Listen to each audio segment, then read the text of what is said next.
Hi guys and welcome back to the channel. Today I've got two replays in the Tier 8 French Premium Medium tank, the M51 Super Sherman, which is near enough the same tank as the M4A1 Revelarice as well, which is, yeah, they're pretty much the same tank. There's only some slight statistical differences, and that is that this gets 3 or 4 kilometers an hour better top speed, but has worse engine power than the Rev.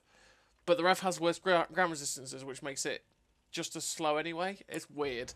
Really weird, but it is what it is. They're near enough the same tank. That's the best way of putting it. And yeah, this tank you're going to be getting at level 100 for the Season Pass reward. And it's a tank that, when it first came out, I was like, I've got to have. I loved the look of it. I mean, especially back then, I loved Shermans especially. It was like, oh my god, I want Shermans. I like Shermans. I want Shermans. Give me Shermans. And this was a Sherman with a big cannon. And also, if you know me, I'm an alpha whore. I love having the high alpha. And 390 alpha on a tier 8 medium was, well, on a tier 8 tank generally was bizarre, especially on a medium tank. And it had great show velocity, and yeah, I just had to have it. Unfortunately, when I bought it, they gave it away for free as the Revelarice 2 weeks later, which was, yeah, it was a very wargaming move, let's be real. And yeah, the Revelarice or the Super Sherman, awesome. To be honest, I like the Super Sherman more just because I think it looks cooler, and the model for the Super Sherman is really cool. But on the whole, it's an okay tank. If you want to know, or if you want to play a tank that's similar but better, you just play the Type 59-2 or the King Dragon, because it has the same gun, it has 3 degrees of less of gun depression, but it's more mobile, and it actually has better armour. Not to say that the Super Sherman or the M4 Revelarice is a bad tank, it's just there's better out there. And yeah, but you know, you just got to play it to its strengths, and if you do play it to its strengths, you'll have a pretty decent time with it. The gun used to be derpier, but 6.0. So in terms of recruit on the Super Sherman, I run Ball Leader, Rapid Reload, Sixth Sense, Situational Awareness, Run and Gun, Steady Aim, Trap Mechanic, Camouflage Expertise, and Muffled Shot. Because this tank is best used as a sniper or as a surprise tank, you know, that's the best way to play it. You don't really want to be frontlining it, although I do that, as you're probably going to see, because I'm an idiot. You want to be sort of sat further back, being a bit more supporty, and definitely sniping a little bit more, because that's just what this gun is made for. This gun is very, very good at it, but the platform is not great, so if you get stuck in front of people, you get destroyed pretty easily. In terms of equipment, I run Rammer, and there's 2 setups really. I run Rammer, Camo Net on Optics. Optics obviously to spot for myself. Rammer to make the DPM better, and then Camo Net to make my camo better. Just make the whole camo better on the tank. The tank doesn't have the best camo in the universe, so just making it better with the camouflage perk and then the camo net is great.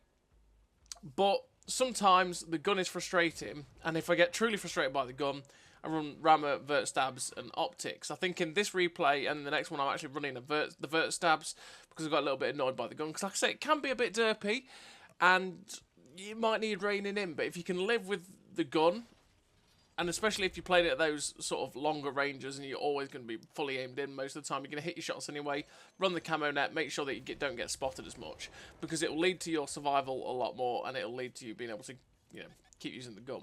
And again, it's down to play styles, it's how you want to run it. So in this first replay, we're on Siegfried line, and we've managed to get 3.2k damage so far with bottom tier, which is not great. But we've managed to do a good amount of damage. We're up to 3.6k damage now with the shot into the ball sig. And this is definitely where having the camo is nice. Obviously, the ball sig doesn't have the best of view range. But when we fired the first shot, he didn't spot us because it was just behind a little bit of concealment. And that meant that with our camo perks and stuff, he couldn't quite see us. And we managed to get the shot to shut that guy down.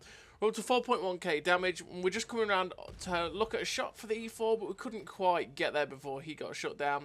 There's 4 tanks left, and there we go. We spotted object 261. Get the aim in, slap a shot in, and it's now just hoping that I reload just in time to get the shot into this 261. Now, the thing with the Super Sherman and the Revelarice, like I say, is if you play this tank, could you have done exactly what you did in these games but in the Type 59-2? And the answer is probably yes. The Type 59-2 obviously has better armour, slightly worse gun depression, but better mobility. And generally, the gun handling is actually better as well. So, I think its reload is a little bit slower, obviously, but apart from that, everything about the tank is just nicer and generally more user-friendly to play. So yeah, you want to be asking yourself, you know, would I be doing the same in a Type 59-2 or better? Probably. That tank is definitely way better than this tank. I don't think this tank is the best. It's not, like I said, this tank isn't bad. It's not exactly great, but it's alright. It's pretty balanced. That's the best way of putting it. And I've always had fun with it. More so since 6.0, because before 6.0, like I said, the gun was really derpy, and it just loved to miss. It just loved to have shots that you just sat there and went, how did you miss that? Oh, God. But since 6.0, it's definitely a lot better in that regard, and you definitely hit a lot more shots, which means that you can do stuff like drop the vert stabs for a camo net, because even without the vert stabs, it will hit a lot of shots, which is definitely nice. And I haven't gold marked it. That was just before they did the mark reset. And we finished with the victory. 4 kills, 5,000 damage. The ace tanker, the sniper, 1968 base XP in a bottom tier game for the Super Sherman. Really nice game for it. Like I say, if you play it as a sort of surprise tank, if you play it to surprise people, come around with the alpha, slap people up, snipe with it, you're going to have a good time. And having that 1400 odd shell velocity on the APCR is especially really nice. There's a big problem with the Super Sherman. It's the same as the Type 59-2. Is the fact that it gets 200 penetration on its APCR and 250 on its heat. Now, the problem is 200 penetration is it's decent enough, right? Especially when you're top tier. When you're bottom tier, 200 pen on the APCR will struggle a lot, especially firing at the distances you probably want to be playing at in this tank, because it will lose a lot of penetration over distance. So you think, oh yeah, I can switch to the heat. Well, the problem is the heat isn't actually that good at 250 pen, because there's a lot of tanks that will actually struggle to pen frontally with the 250 heat pen. And then you're not going to pen the sides either, because you'll probably just hit the spaced armor and have the shells absorbed. That's something that's really bad for this heat that I've noticed especially, is that if you shoot people, more often than not, the heat just gets absorbed, and tanks just laugh at you, which is, you know, really annoying, generally. But yeah, this second game is after I got the mark reset, because I was playing this, obviously, since they announced that this was going to be in the Season Pass. I've been playing it a bit more to try and get replays for you guys to see it, so you know what the tank's like when you get it. And yeah, the first game I played, I managed to get the gold mark requirements, which was like, what, 4.5k when they dropped the reset last Tuesday. And then, obviously, the marks were bugged out, which meant that I just got a gold mark in one game from, like, 90% or whatever. Yeah. The marks have been reset though, and it's all is right with the world. You know, we're back to the standard 3 marks, which I actually prefer, because I'm not the biggest fan of the gold marks looks. I just don't like the way it looks. I prefer especially for the Super Sherman, I prefer the white barrel stripes. They just look so much nicer than the gold, and they stand out so much more. But the gold marks in general, I don't think they look that great. I'd prefer it if you did hit 100%, that you unlocked the ability to just customize the marks, so you could have any color you want. So obviously it defaulted to gold, but you could change back to green, you could change back to white, you could change to green, red, blue, whatever color you wanted. Just customization like that, and then not just being stuck with gold. But anyway, I digress.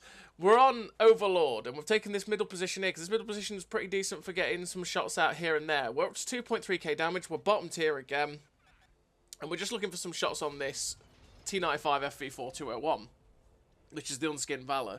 We get a nice shot into him, luckily without him hitting us in return.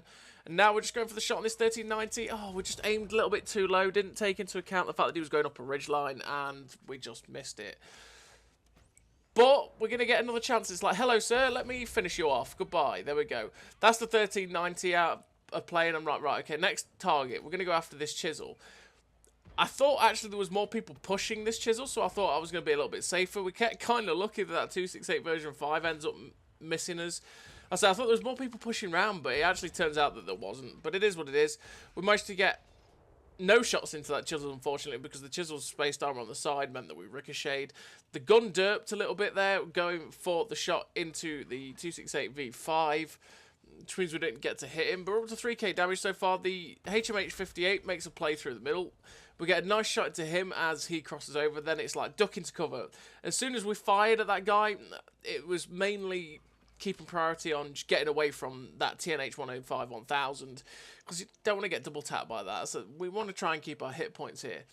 We know there was a medium tank somewhere up north, or back towards our base, so it was like, okay, I'm going to go up this way and try and spot him. And we do manage to spot the T95 E6, which is nice. We get a nice shot into him.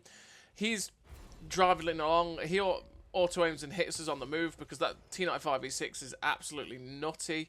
It has such good dispersion value as well, firing on the move and stuff, and if you put vertistabs on that, most of the time it hits all of its shots on the move, especially if you're firing at people that are stationary. T95 E6 is just an utterly ridiculous tank these days. But we do get another shot into that guy, which is definitely a good thing. But he's gone below now. He's gone straight down that A line, so we're not going to bother looking after that guy. There's the TNH 105 1000 over here. And we know the HMH 58 was somewhere in this vicinity where this guy is. So it's like, okay, you know what? We're going to go after the TNH 105 1000, see if we can get another cheeky shot in. Some people are shooting him, so it's like, can I get a nice shot into this guy? Come over the top of the ridgeline. There he is, straight in. And that guy gets shot down. There's now only 2 tanks left. There's a T95 E6, which is on the beach. And then the HMH 58, which is somewhere. It's somewhere. We don't know where it is. So plan is, go after the T95 E6, try and shoot down onto the beach, because, well, beach is the worst place you could be on Overlord, because if the enemy team has the above ground, well, they just shoot you easily. There is no hiding from it, and you die. The beach is the worst place you can go on Overlord. Never go there. Take the top area, and you'll have a good time. So right there, as we were coming over, we actually end up getting spotted, and it's like, right, okay, that HMH 58 must have been going down towards the beach. That's my guess. He either caught a glimpse of me as he was running down this 3 line, or he caught a glimpse of me just as he was going down the 8 or the C line. So it's like, okay, this guy must be on the beach somewhere. And there we go. There's the HMH 58. We can't quite keep the gun up with him. So we're just going to come over, auto-aim, and bang the shot straight into the back of the 58. And he's gone. And we finished the game with a nice title again. We finished with the victory. The 2 kills, 5.1k damage nearly. Ace tanker, sniper, high caliber, Confederate medal, and 2k base XP. A really nice game for the HMH 51 again in the bottom tier matchup. It's a decent tank. It's nothing to shout about. It's not great, but it's not bad. It's just okay. And it looks really cool. And you can get it through the season pass at level 100. Good times.